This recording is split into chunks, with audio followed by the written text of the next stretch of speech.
उहाँले एउटा कविता सुनाउनुहुन्छ। हामी ताली बजाएर स्वागत गर्छौँ।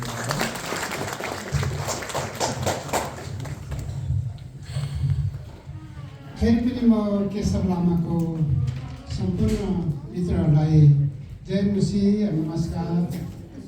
म चाहिँ जावलाखेल भनिमण्डल चर्चको विश्वासी।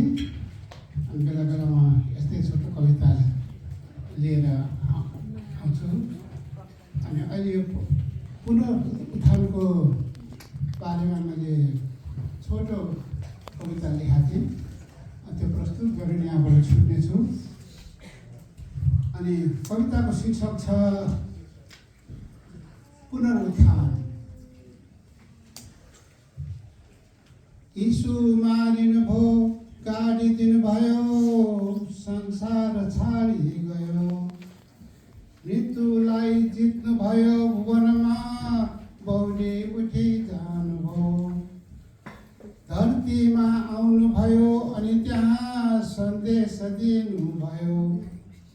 पिताको प्रेमले भरिकन उहाँ पिता कहाँ जानुभयो।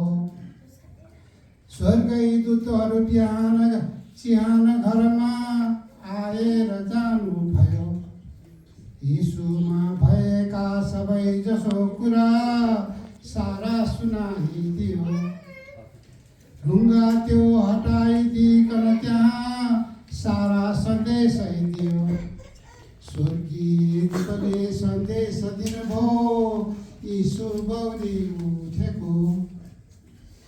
यीशु ख्रीष्ट जीवित भई जानुभयो पिताको बाहुलीमा। यीशुको छेउमा धेरै मित्रहरू कुरे त्यसै दिनमा। यो साँचो सत्य सुसन्देश घरको पिगुल जस्तै भयो। त्यो चेलाहरूले सबै कुराहरू सुनेर जानुभयो।